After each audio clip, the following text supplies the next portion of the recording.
I did the whole happy face lotto ticket thing again. And I did a peace sign, kind of, and I just found a happy face.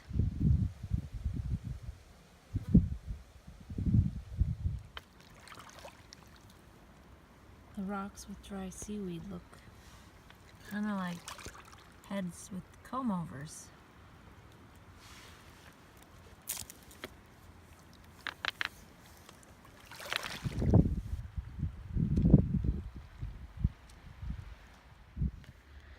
So I made it to Sanctuary.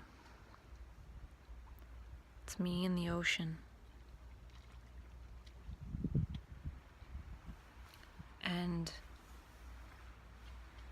feels good to be here. I did have some kind of anxiety in my heart last night, but I laid down in bed and started reading. And laying down seemed to help. I'm not sure if it helped, but I was reading something different too. I got a book at a little used store called The Grape Cure, and it's about cancer. And somebody mentioned to me the other day, oh, you should find something that helps cancer. And so when I saw that book, it was only $1, I figured I'd buy it. And reading this lady's account, it's pretty interesting. I got halfway through the book. It's a small book. And I made a couple notes of things she said, and I'll look at those after. So it's interesting the languaging she used sometimes. Or maybe I'll find that now. Before that, I don't know if I read this thing that Dr. David Bohm said.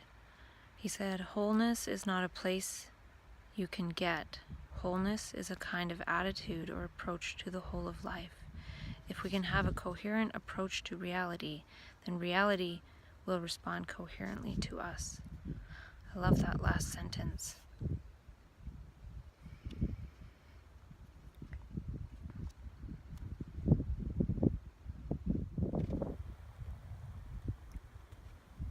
Oh, it's a seal.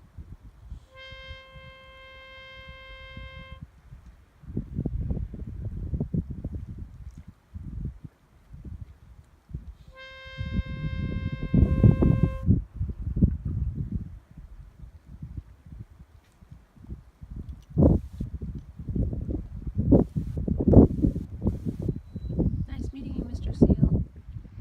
Another thing David Bohm said was there's no reason why science should be measurement.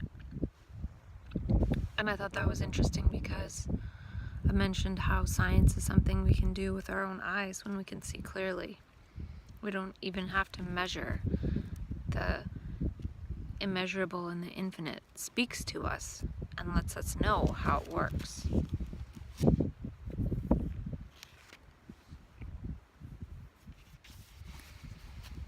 And I made a note about how there's describing extraordinary experiences, and then there's the meaning and the wisdom that one gleans from it. But that could even be dangerous in that then one feels like one has an applicable pattern. When life doesn't conform to a pattern, and that's something that we see when we start having these so-called extraordinary experiences, is that reality doesn't actually fit the pattern that we've been imposing upon it and living by. And I really feel there really is something to this relativity and consciousness thing. Like as we exist now, we exist relative to each other. We're all sort of in separate worlds, so then depending on how our two worlds meet, that's how we manifest. Like the mathematics between the two. So we're sort of a result of my conditioning meets your conditioning and how that plays out, as opposed to the notion of the possibility of an actuality based on one mind.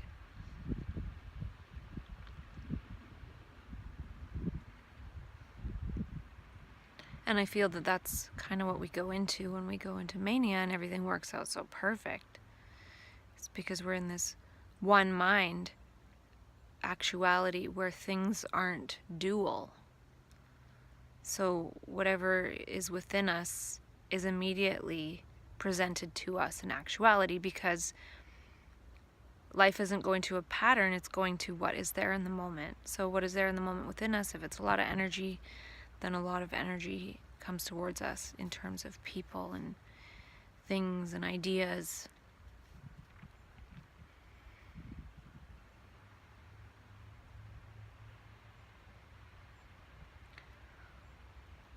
So I'm not sure about that, but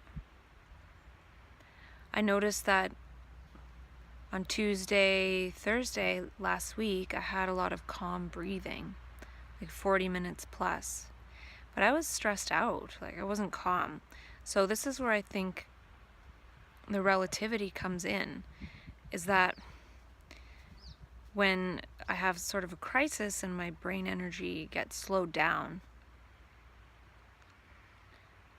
I'm slowing down, and as I slow down, my breathing lengthens because I've slowed down in time.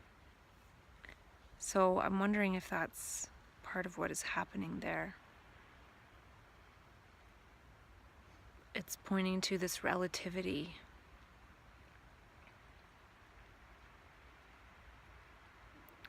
And having to interact with those who are part of one's conditioning. If one doesn't act like one's conditioned self, then people start to think, well, what's wrong with you? You're different. But one can be different if one is by oneself, because there's nobody to say, hey, you're different. What's the problem? So, yeah, I don't know about that part either. So I definitely can't back up videos to iCloud or upload them to YouTube where I'm at. The internet is too slow. So I did bring external hard drives to back things up to, because I won't have enough space on my phone. If I make videos at the rate that I do, I won't have enough space on my phone to make more. And I could make audio instead, but somehow that doesn't work as well. And when I first got here where I'm at, I took 50 milligrams of trazodone and half a zopiclone and a Benadryl, and of course the 2 quetiapine. So that's 4 medications. And I did that again last night, and I slept for 12 hours, which was good. I needed that nice long sleep. But I had some really weird dreams. And I don't really have weird dreams, but these ones were weird. I had a dream that I met Celine Dion. And then I went to her concert, and the front rows were empty, and I moved up to the front rows. And she was singing, and then when she saw me, she said, "Hi, Annie," and gave me a big hug. And that was so nice. Like, she stopped singing to say hi and give me a hug. Which, oh, that's very unrealistic. And then I had a dream where I was at home, and then my parents came up to me and said that last night the police brought you back and you were covered in sand. They found you on the beach. And I think it was a continuation from the last dream, because I was thinking to myself, I went right home after the Celine Dion concert. I didn't go anywhere. But then I knew it was quantum weirdness, and I was sort of mad at the universe. But then I thought it was interesting that the police brought me home and they didn't bring me to a psych ward. So I thought that was cool. And I woke up and I was fine. And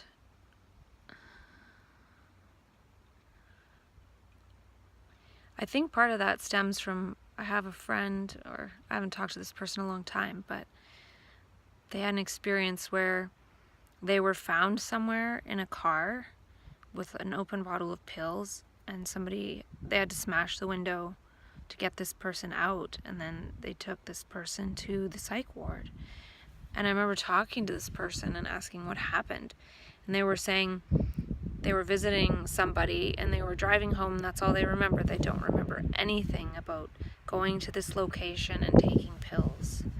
It was almost as if, to me, and this person, they could never explain it, and it was almost as if, to me, the universe just kind of put them there as this cry for help of not being able to communicate with those who they were in contact with. And that's one of those quantum weirdnesses my brain can't figure out. And I feel like the universe could do that to me one day, obviously, in terms of like an accident and then wake up in the hospital. Or I remember watching that movie, The Abundance Factor, and the guy in it, Riley Dane, talked about how he had this thing happen where he jumped out the window in his sleep or something and woke up in a hospital. And they had a name for that disorder, as if it was some kind of medical disorder. But then it changed his life. So those kind of weird things can happen, where something takes one over and just sort of moves one from one place to another to get one the heck out of where one is at. And that can be part of what happens in a psychiatric emergency. And then the other part of the dream was there was these human-like beings experimenting on me and someone else. At one point they tied my finger with like floss to the other person's leg, and I could feel the pain of it. And then they stuck a needle in the bottom of their foot. So it was kind of like, probably like an alien experiment type dream, but they were human. And then they flew off, and when they flew off, they were sort of missing their legs, and they were kind of like this wavy human structure, not really fully embodied. And I wasn't afraid. I tried not to be afraid. Because that's part of what I feel I'm attempting to transcend right now, is the fear. Because I had that weird experience last week, and it was kind of the same, how I saw a friend whom I care about, and then had all this blasting off into space stuff happen while smiling, and it didn't go into the I need to kill myself thing. And so that's the part that hasn't happened yet, is, oh my gosh, I have to kill myself. But it said, or something said, you've taken too many supplements. Or it might have said, I've taken too many supplements. I need to medicate myself. I can't remember if it said I or you, and that could be significant. So instead of saying, oh my gosh, I need to kill myself, and jumping up, feeling like I need to kill myself, I got up feeling like I needed to medicate myself. And I tried taking some more supplements, and then I did take extra medications. And I was prepared to do that, because my goal now isn't necessarily not to take any medications. It's, I don't mind taking a bunch when I have to sort of knock myself out and slow the brain down.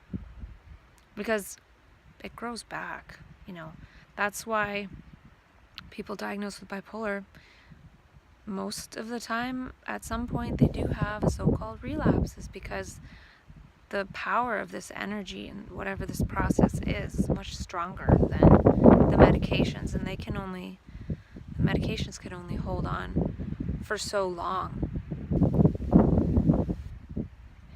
And it could be also that taking the 50 milligrams of quetiapine a day changed the flavor of it. I'm not sure, because I was taking it, so I don't know otherwise. Last time I wasn't taking any meds, and it wasn't good. But it gave me hope knowing that I had this trip planned. I think it could be important to be in sanctuary when one has a crisis, or get to a point where one can have a major crisis and then get away right after, because then the drama that wants to be created by those lower states can be neutralized by sitting at the ocean by oneself. Like, I'm not going to argue with the people close to me sitting here on these rocks hours away.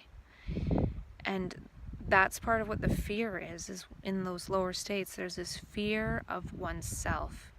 It could be felt as the fear of the other people who are going to come and create the drama, but I feel it as a fear of myself, because I can't trust how I'm going to act in those lower states. I know I'm going to act like a jerk. And that's how it happened over the winter, and it was so awful. I just didn't want that to be replicated. And so I got away without creating too much crap. And yeah, so those were the dreams. And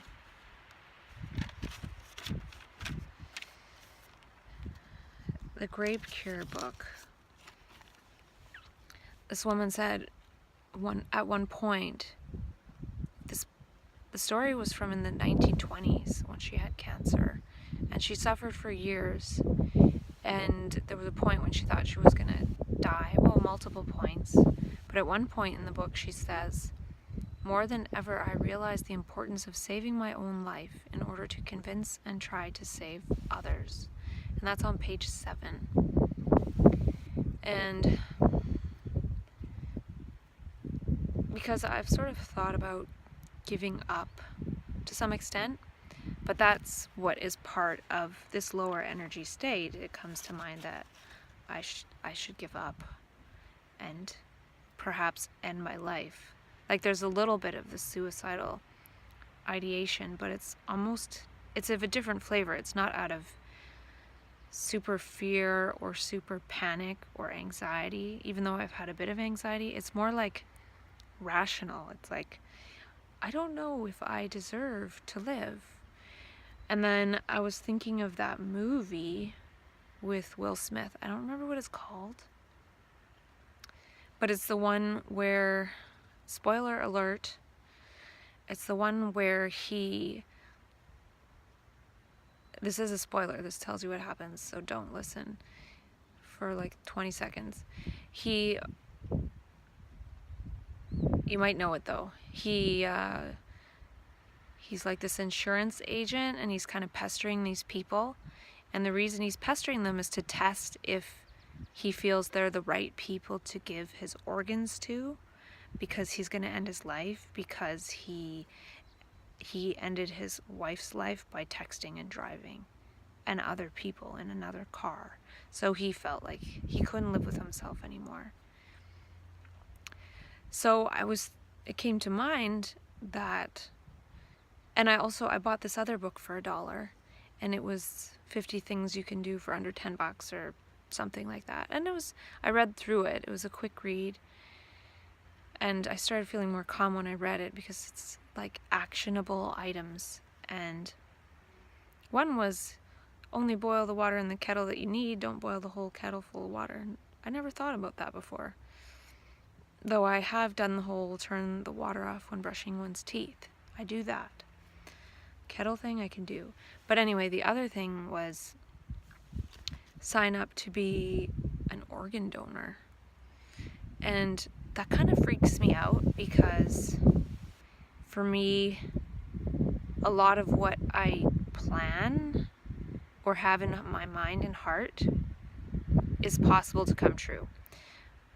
But the thing is, one can have one's life ended at any moment. So it doesn't necessarily mean because one signed up for organ donation that's what happens. But anyway, what I'm trying to say is, I had, this is the rational planning to end one's life, is finding a way to do it that one can then have one's organs donated. So if I did it in isolation and I was dead for 10 hours before someone found me, well, they can't use my organs anymore, I don't think. Whereas if it's done in a way that, and I don't know if one overdoses on pills, if that reduces the organs that can be donated. So I'm not sure the way to do it, to make sure one's organs can be donated. Now, that sounds really crazy, right? But at the same time, people with bipolar disorder, 20% of us, or 25%, I think it's 20%, 1 in 5, do end up doing it. So what if there was a way, if we could tell that somebody was likely to do it and they wanted to be done, to save other people's lives? Like, maybe I feel like I don't deserve to live, or life has no meaning at some point, but other people are waiting there for something.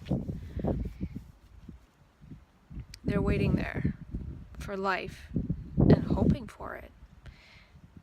So I also have experience with this whole bipolar phenomenon, extreme states of empathy and extreme states of wanting to give and be caring and altruistic. So that would be an extreme act of altruism, to give up one's life for others. And one might think, well, people do that by going to war, but I don't know about that. But when one is losing the war within oneself, like when one knows, I'm just losing this war, I can't do this anymore,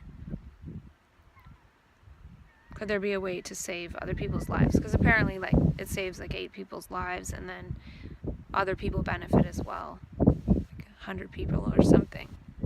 This is just me talking. I'm not saying I'm going to do anything like this. But then there's the question of if somebody would want my heart, because sometimes it has this anxiety and stuff. Is it a good heart to give away? I don't know. So this is sort of stemming from reading this whole saving my own life to try to convince others and save others, is what the lady said in the grape cure. But what I'm trying to do is save others like me, if I'm able to save myself. And who knows, I might not ultimately be able to save myself.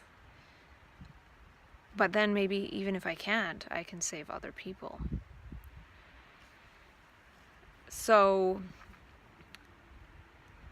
but I'd like to save myself. That's what I would like. Because I think if more people like me can learn to navigate this on their own, in quotes, because we're never completely on our own, but without things like inpatient psychiatric units, then that would save a lot more lives.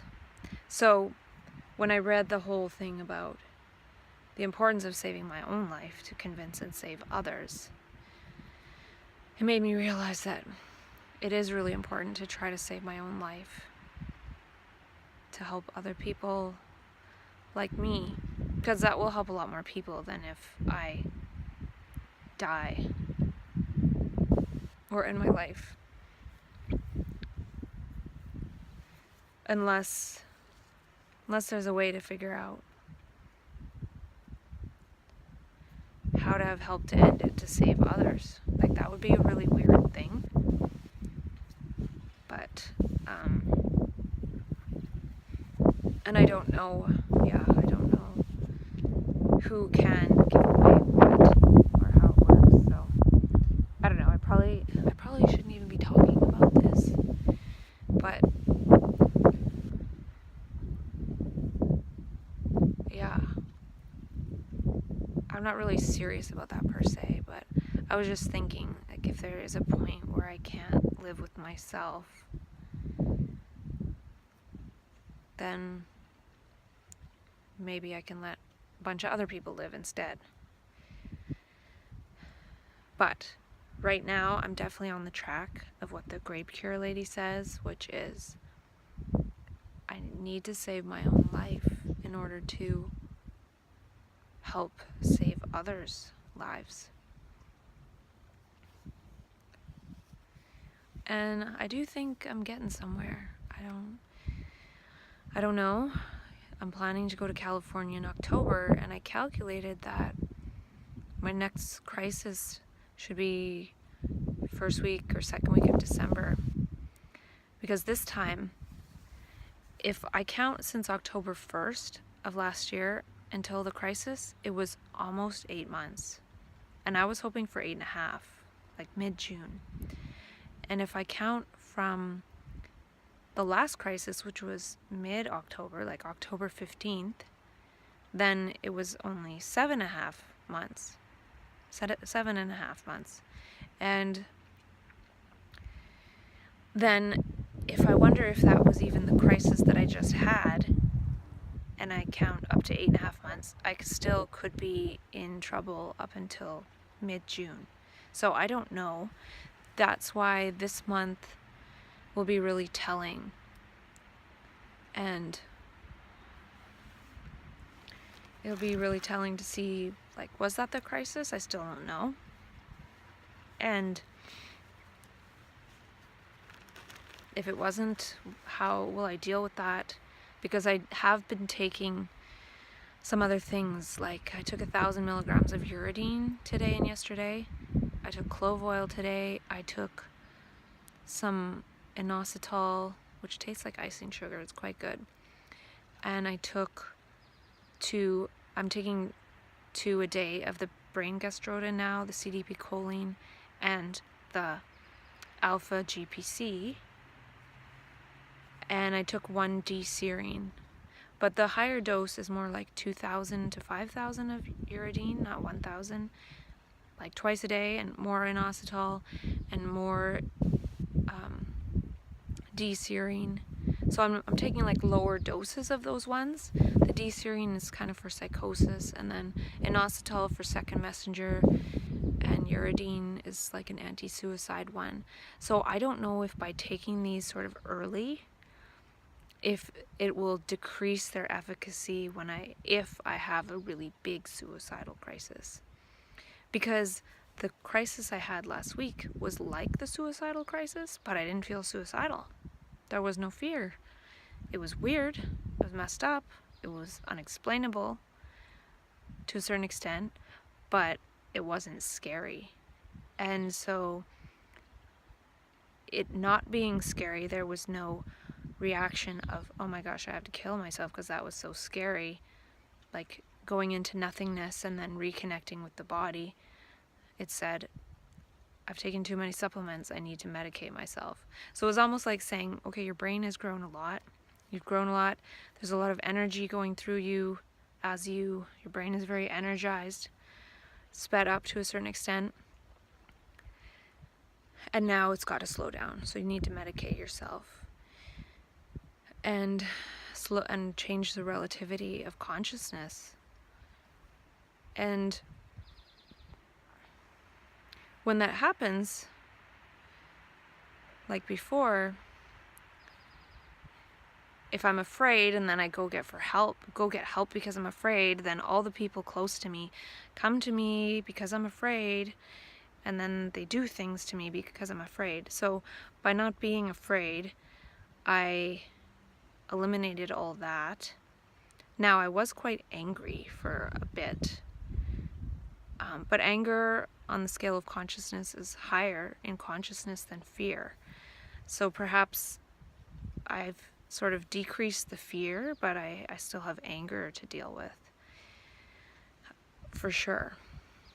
And I felt that anger wanting to create angry confrontation, but I waited, like, if I can stay away from those who I would project that anger onto and create drama until the anger subsides a bit, then that scene that I create with that person won't be as bad. And then if I create a bad scene, it's going to lower my consciousness even more because they're going to respond. So it's going to be amplified because not only am I angry, somebody's being angry back at me, and we're passing that energy back, which amplifies it, which even lowers things. It makes things worse. So keeping that stuff to myself is good. And waiting for it to pass, because it does. This too shall pass. And there's something else I was going to say about that. Like, my brain went on a different track, which doesn't usually happen. It doesn't usually go on a different track and say, okay, well, I'll keep going with this and then come back to that. It just talks. And so I see that by not talking about that right away, it's totally gone. I have no idea what it was, unless I sit here and ponder for a sec.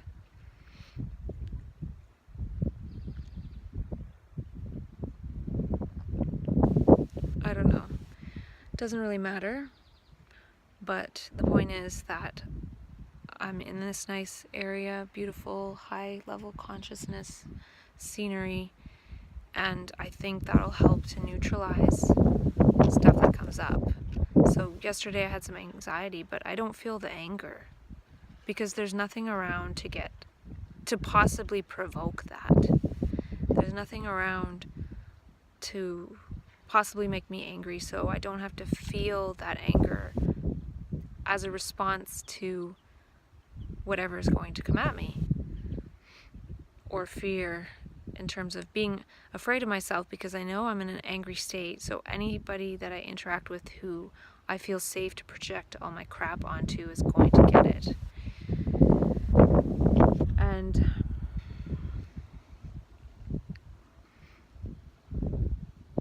And so I do need to look into this anger and everything. And there was another point in the book. She was talking about it, or shared an article in the Grape Cure about an article she wrote about the grape cure, but I don't think she mentioned the grape cure. She was trying to get people interested in it before she told what it was. But she said, quote, "Nothing has been said in this article about the mutual aspect of healing. Nothing has been said in this article about the mental aspect of healing.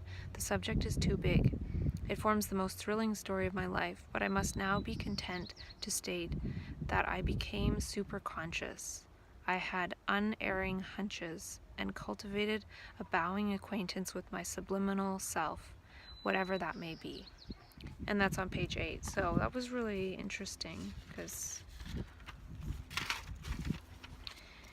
And she also mentions lying, like sunbathing, as a cure, and I think forest bathing, but laying in the morning sun.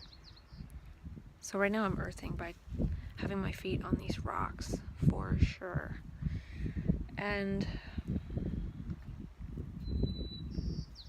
another quote from the book that was really interesting: "It is safe to say that the first 7 to 10 days on grapes only would be required to clear the stomach and bowels of their ancient accumulations. Nature works thoroughly. She does not build on a rotten foundation. The purification of every part of the body must be complete before new tissue can be built." And so she's talking about how grapes only, and there's a very specific protocol, makes a person lose weight, and then eventually they stop losing weight and the body starts to rebuild itself. And it made me think of how when I was first in this state, I lost a lot of weight. I went down to 90 pounds. And I think part of it is that in those tissues that we have, that's a lot of the accumulated toxicity and past memories and garbage. So as we move further away from that, we start losing weight when we're not holding on to things. And it was interesting because after I went down to 90 pounds, I was thrown in the hospital and medicated, and then I put on 50 pounds really quickly, and that was mostly like toxic tissue. It was all fueled by the toxic medication. And then that toxic tissue was more in resonance with the toxicity of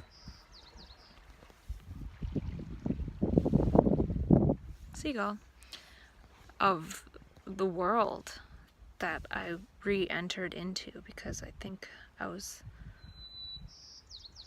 somewhat away from that. So I just thought the whole concept of getting back down to nothing and then rebuilding from there was cool.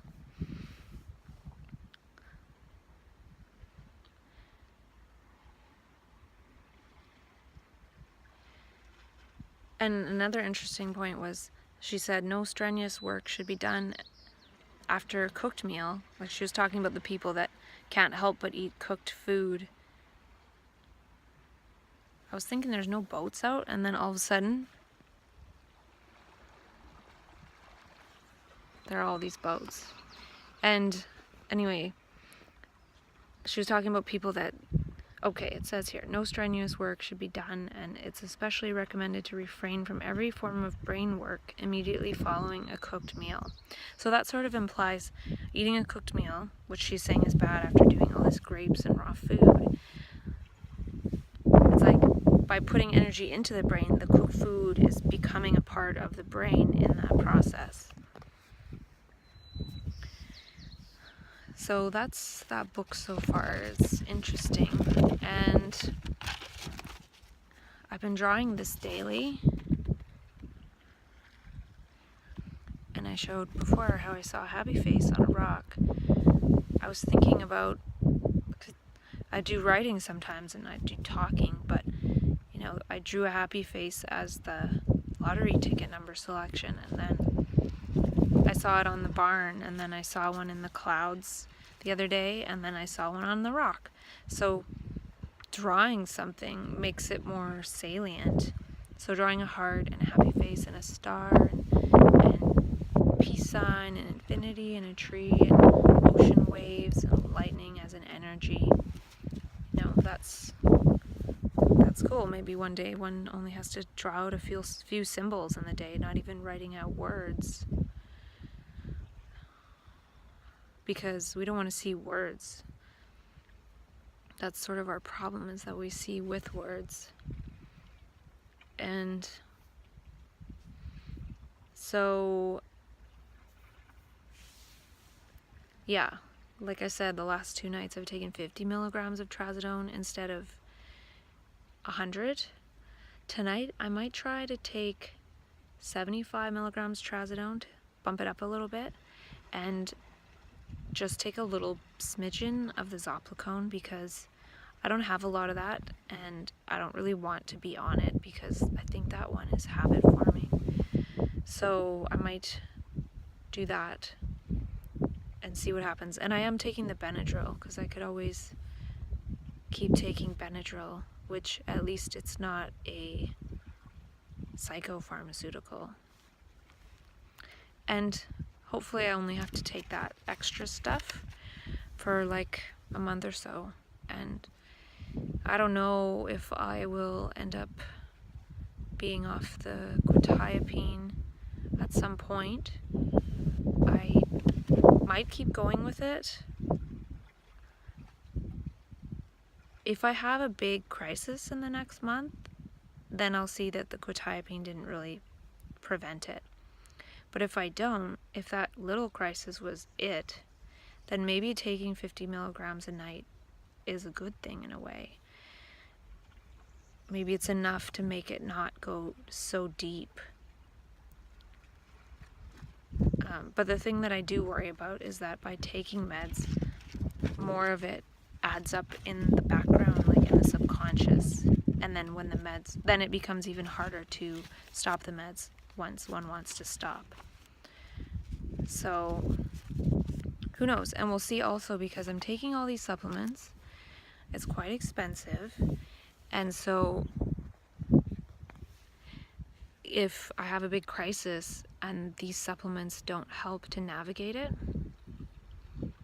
and you know, I don't know how much they are helping because I'm having to up the meds, but if I say in 2 weeks don't have to take any meds extra except the quetiapine, then that's a pretty big win, because when I went back on them in October last year, I was on them for months, and I eventually did get down to just the 2 quetiapine, and I couldn't come off of that. Hey, it's a whale. Sweet.